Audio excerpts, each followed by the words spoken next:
honored to be the chair of the Transition and Search Committee, and happy to be here with you this morning, so thank you for coming. As we continue waiting for a few folks here, I'm going to put on a pretty important slide here just to remind ourselves of some of the essentials here in Knollwood. This is our vision, our mission, and our spiritual DNA. This is on our website and has been developed over the years, so this is kind of a good centering slide, I think, as we begin our conversation this morning.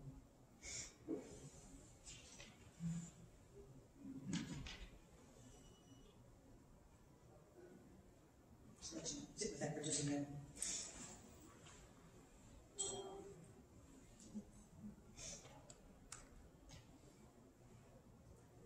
We've been at work now for almost 2 years. It's hard to believe that, and sometimes, I don't know if you're like me, but if you're trying to remember when something happened, it seems as though it was a year ago, and then you realize it was 2 years ago, and where did time go? We've certainly been through some unusual times, but we have been here, we have been working as a committee, and we are very excited to be able to spend some time with you today, sharing what we've learned, what we've observed, and where we are in our work together. And so let me introduce the committee members who are here. They've been just terrific folks to be with us. Beth Fields is our vice chair. Clyde Cash, Spence O'Neill, Trevor Anderson, Kimberly Maynard. You got anybody? I think that's it. So our committee, Jerry Francis on the committee could not be with us this morning. He's out of town. And many of you were very helpful as we went through our process. So let me just remind you of our committee charge. This was our charge when we were formed in November of, 2019? To assess faith formation and education at Knollwood, to determine the best staffing plan going forward, and to find the right candidate to lead our church's ministry of discipleship. And certainly when we started, we did not know that the journey would be so long and that it would be so much time, but we have been busy, we've been meeting, we've been working together, and that's what we're excited to share with you today. Let me tell you a little bit about our process to date, and I hope that you can see this here. We did begin, as I said, we were sort of constituted in the end of 2019, and we began our work in February 2021 with listening sessions with small groups. And many of you were part of those small groups through the deacons or Sunday school teachers, and we really appreciate the work that you helped us with as we began. In March 2020, then we had to put on hold our larger in-person meetings. We were going to have a large congregational meeting, but obviously that had to be put on hold as things began to shut down with the pandemic. And so we pivoted toward our congregational survey at that time. So really for the months of April through July, we developed a congregational survey and administered those and hope many of you were able to fill that out for us. And then assess that, and we reported that in the church newsletter and other means. And then really went into a period of creative pause, if you will, because things were just so uncertain, so unknown at that time that though we continued to meet about once a month, we really decided just to kind of let things settle in here at Knollwood and throughout the world, really, to figure out how to continue moving forward. And then because things were so different, we decided in around March of this year, to begin working with a consultant, Chris Gamble with the Center for Congregational Health. And you'll hear from Chris in just a minute. He has been valuable to us in bringing in just a lot of outside information, research-based information, because so much is changing and has changed in our world. So Chris began working with us in March. In May through June of 2021, then we did considerable research through reading and conversation on post-pandemic trends in churches and organizations really across the country. There's been a lot of good research done on how churches are coping, how churches are changing, and so we tried to avail ourselves of as much information of that as possible. And then we had an interesting experience of our team members interviewing and talking with 8 people across the country in various roles similar to this particular role and in congregations similar to Knollwood. and learning what their experience had been, learning about their situations, how it was defined in their congregation, and sort of highlighting the learning from there. So it was a very interesting experience in that research time. And then we decided that we learned a lot, but honestly, from people outside Knollwood, that we wanted to spend a couple of months as the fall church year began, just observing Knollwood, just kind of sitting back, watching, looking at what was going on here, just talking to other people in our congregation, friends and family members, and just getting a sense of the pulse of Knollwood. That also entailed having conversations with members of the Finance Committee and members of the Personnel Committee. So that's been our process to date. We haven't gone away. We've been here, we've been busy, and again, we're glad to share that with you today. At this time, I'd like to pause for a moment and introduce Chris Gamble to you. Chris is the director of the Center for Congregational Health, which is part of Atrium Wake Forest Health System. I'm not sure if I said that correctly. I'm still trying to get that to roll off my tongue here. He's been there since 1992 in a variety of roles. He's a board-certified coach and also has extensive experience working with a variety of congregations and groups across the country. He's an ordained Baptist minister, and he's served as a pastor, interim pastor, and also chaplain at 3 different higher education institutions. Most recently, many of you might have known and been aware that Chris helped us with the search for the Minister of Music and Worship that brought us Rosanna. So that's kind of a good home run that he did for us, don't you think? And he's been just as helpful for us in this regard. So Chris is going to spend just a couple of minutes walking us through a little bit more about the process from his standpoint and the importance of what he and others of his colleagues have learned about church trends now in this time. So Chris, come and join us.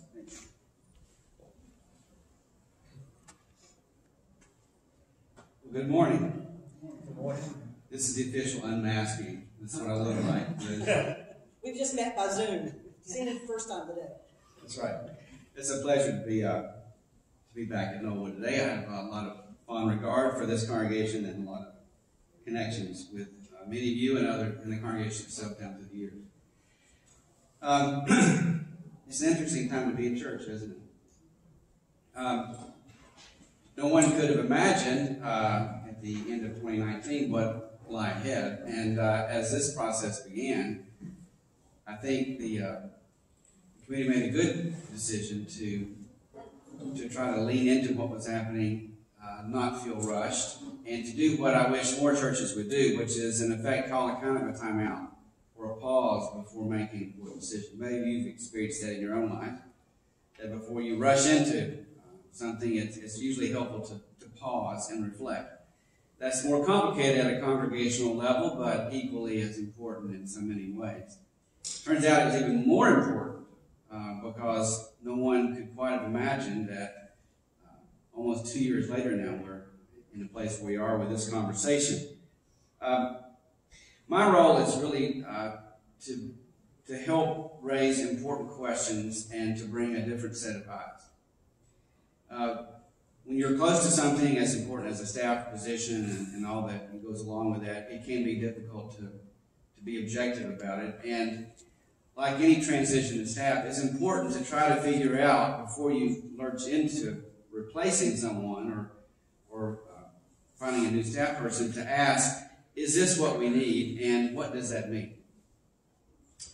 The committee did a lot of work before I arrived, including the survey that I hope many of you took and some other conversations. But as it turns out, that was all a pre-pandemic conversation, wasn't it? And we're still trying to figure out what the post-pandemic church looks like. In many ways, it surprised lots of us, everyone, including me, really thought that most churches' incomes would drop off the charts and would cause a lot of church closings, and in fact, that didn't happen. Most churches actually improved or held their own, which is great surprise. Does that continue? Well, we don't know. We hope so, but there's an unknown about that. As you already have observed, as churches have began to regather, there's a new norm already being established around what attendance means. There are times and places where this room might have been full or even overflowing, and now we have what we have. Most congregations are seeing 30 to 40% of their attendance that they had pre-pandemic. How long does that last? I don't know. Is that the permanent new normal? Perhaps. And what about all those people that have engaged with your congregation and mine and many others who have never actually been here? They're now ostensibly a part of this congregation. I have my wife and I and other teachers, members at First Baptist downtown, and we've been teaching a class now. It's not on Sundays. I can't call it a Sunday school class. I guess I should call it a Zoom class. And we have 2 members that live in Raleigh. Well, I'm still wrapping my head around how to relate to them and what that means in terms of formation and education for them, and how do they become involved in the larger ministry of the church. So you begin to see the complicated task, that it's not just replacing a staff member and assuming things will be back like they were, or that they would even do the things necessarily in the same ways or the same things. So the pause that Sylvia referred to was actually a pregnant pause, in that there was a lot of reflection and work done to try to assess what does Knollwood need to help live out that wonderful spiritual DNA, mission, and vision that she put up earlier, and fulfill the charge to be thoughtful about helping the congregation find the kind of leadership it needs around faith formation and education, hopefully for years to come. So feel like we have made a really great progress in that, and in just a moment you're going to see the outcomes of a lot of this work and where we've come to. Some of it will probably not be surprising because it'll certainly reflect conversations and input you've had.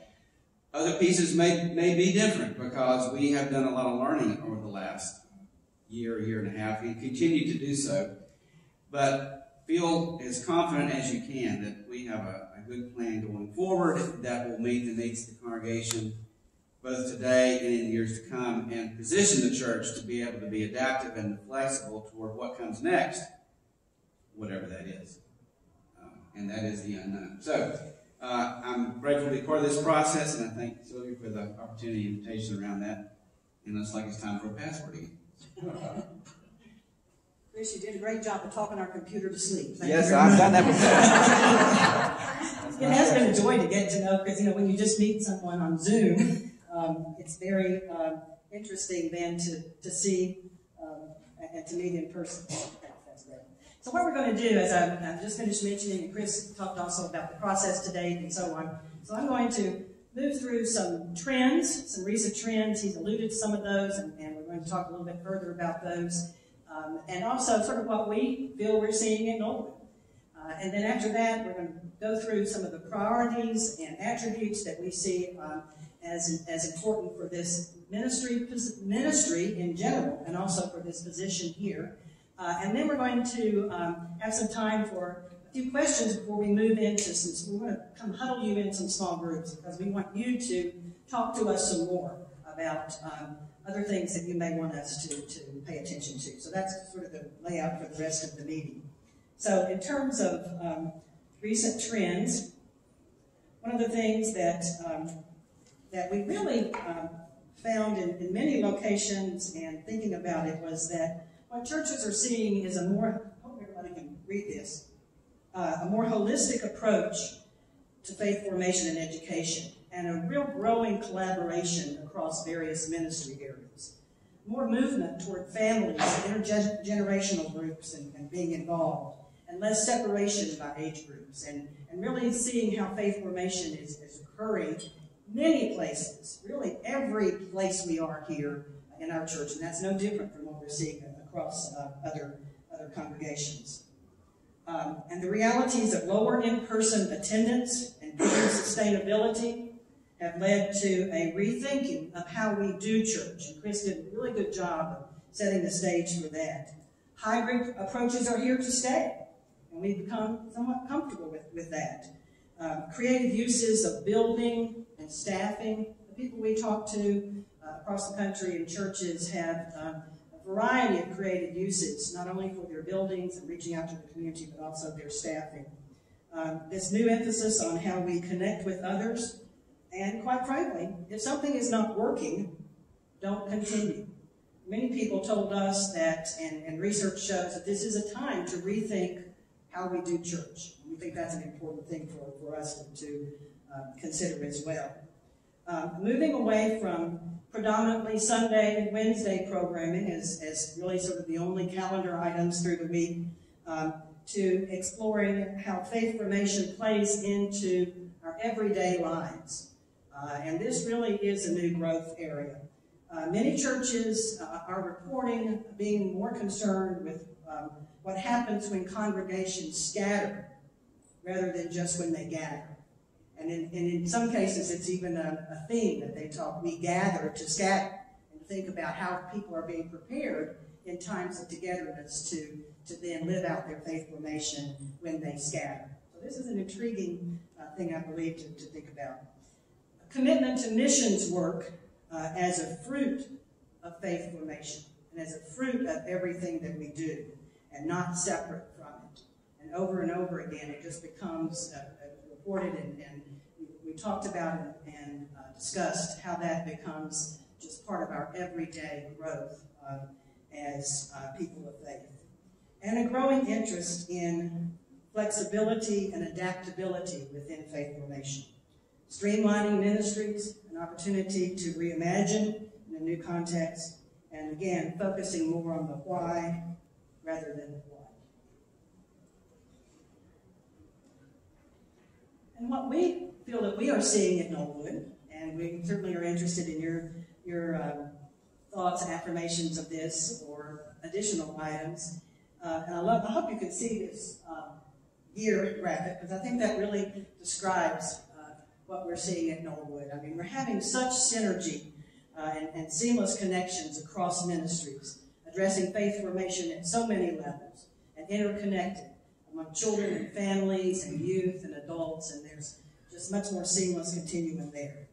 And this next one is one of the most important things I think that we're seeing here.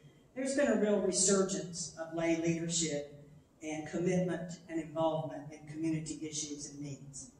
You just have to turn around and look at the back of this room to see one example of that, or to see the energy that people are putting to caring for others and demonstrating that scattering, if you will.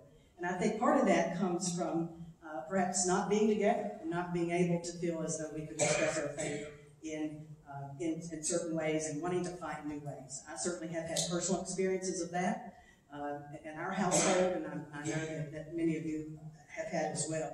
New classes and groups being formed here, a real generative approach to faith formation, not waiting to be part of an existing program or directive, but really being generative in our thinking and in our actions. And the increasing importance and value of personal connections, as I've mentioned. So this is, I think, a very exciting place where we are at Knollwood. And we want to hear from you in our small group discussions and other ways, what else you're seeing and how that also plays into that. So what we really took some time with, based on the trends that we were seeing and the survey and the research that we were learning about from others, was spent quite a bit of time on what our staffing recommendation is to the personnel committee and in conversations with the finance and personnel committees. And so our recommendation is that this position be a 25-hour-a-week position. We believe that this is the best reflection of current church income projections. We think this is an important way to staff this position so that it can be sustainable over time, and that it helps to maintain the proper balance of funding in our church that does not take away from programming, facilities, missions work. We also believe that this is reflective that we have a growing synergy across the various ministries, that we're doing faith formation everywhere we look here, in our worship services, in our intergenerational and across various ministries, and growing energy and lay leadership, and that it also reflects current trends in faith formation in other churches. And we really spent some time trying to assess and understand best practices in churches across across progressive congregations like ours, and we think this is also reflective of that. So that's the staffing position and the way we recommended it in the Personnel Committee. Jerry Francis, current chair, and Clyde Cash, past chair of the committee, were on our search committee as well, and we had conversations with them, and the Personnel Committee unanimously endorsed this staffing position at its last meeting.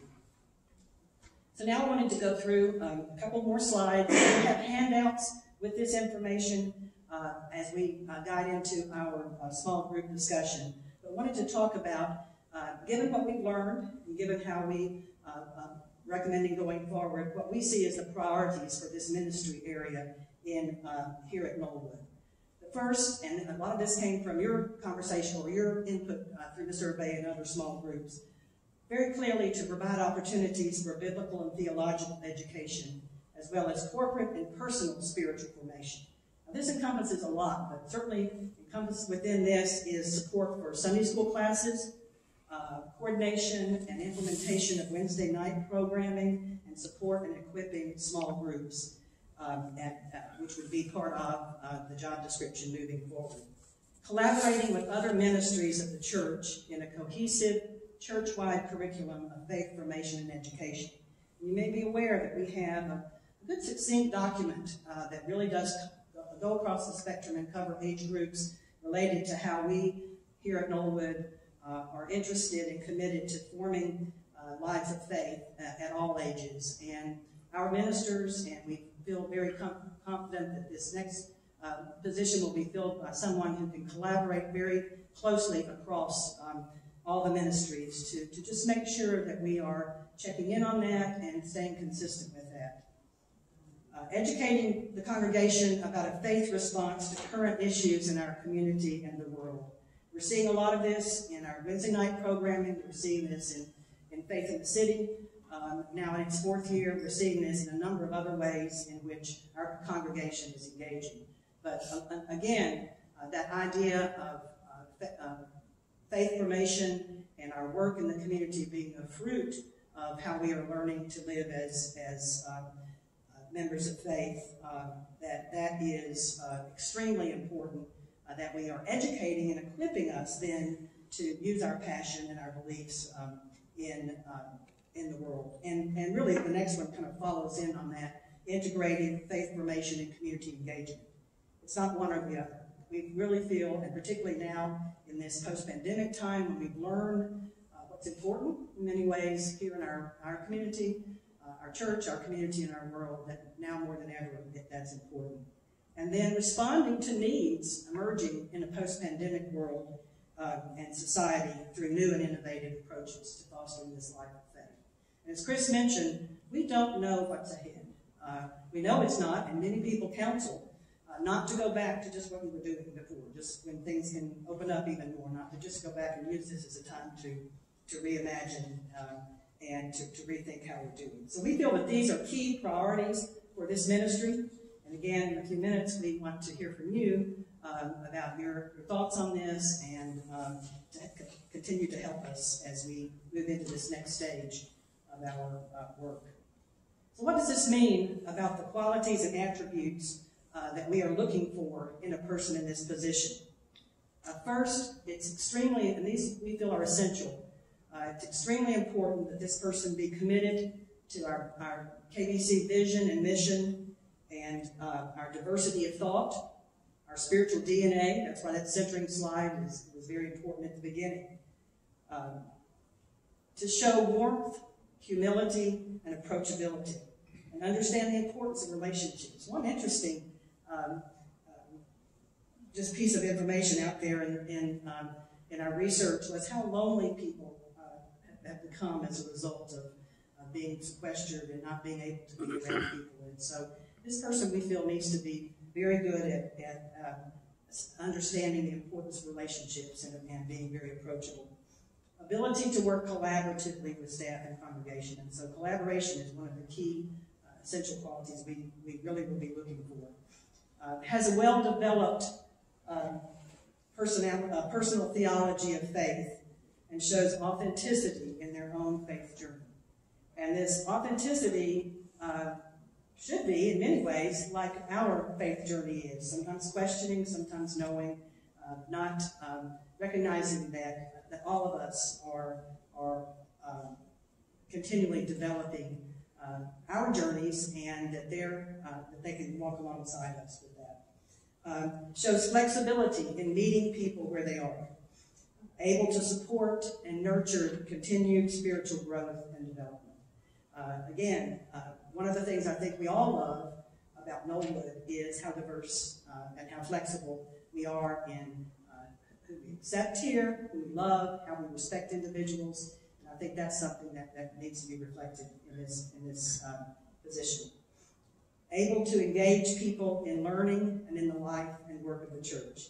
In other words, a quality that does draw people in to the ability to be educated, to the ability to draw upon the ways that they're equipped and supported. And those connections we think are very important.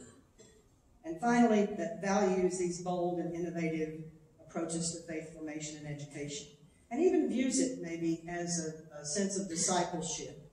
And it's not just education for education's sake, but it is to grow us as stronger and more committed disciples of Jesus.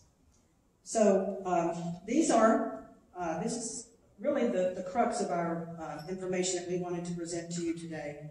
We're going to get together for a few minutes in some small groups and want you to just kind of respond and talk to us about these priorities and attributes in particular.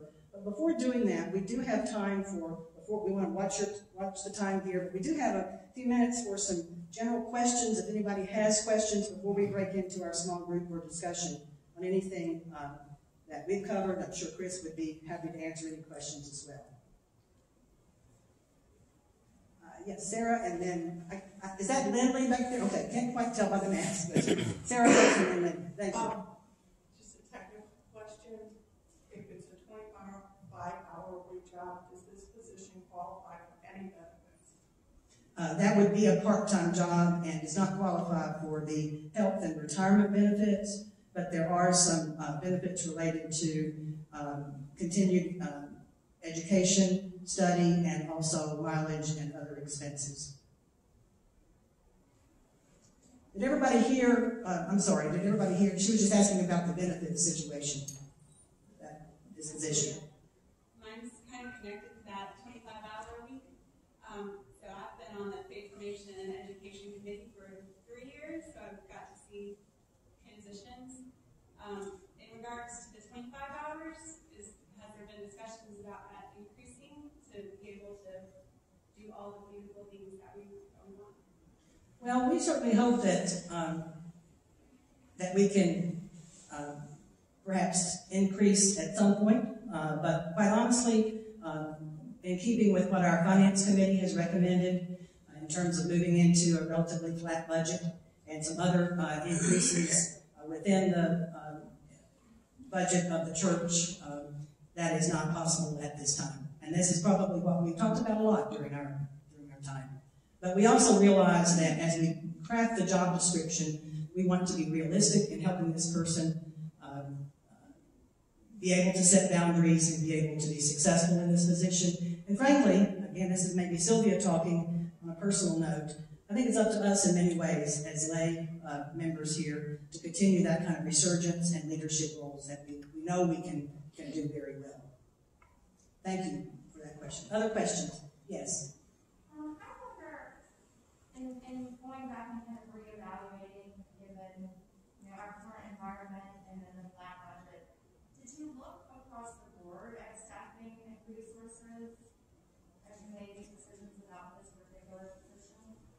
The question was, as we looked at this particular position, did we look across the board at staffing positions? We did get that information, not only from members of our committee who were on current personnel, but also from Bob as our liaison to the committee. So we did look at the overall picture. We looked at the history of staffing overall in Knollwood, and we really feel like it's important that we maintain that healthy balance of personnel, programming, missions, and facilities, which is, we feel, and in conversation with finance and personnel, the most sustainable position going forward. But we did not just look at this position in a vacuum.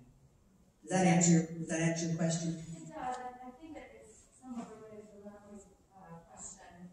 In adding additional responsibilities, do we look at maybe innovative ways to accomplish the work that we can accomplish across the board rather than in this one? Right.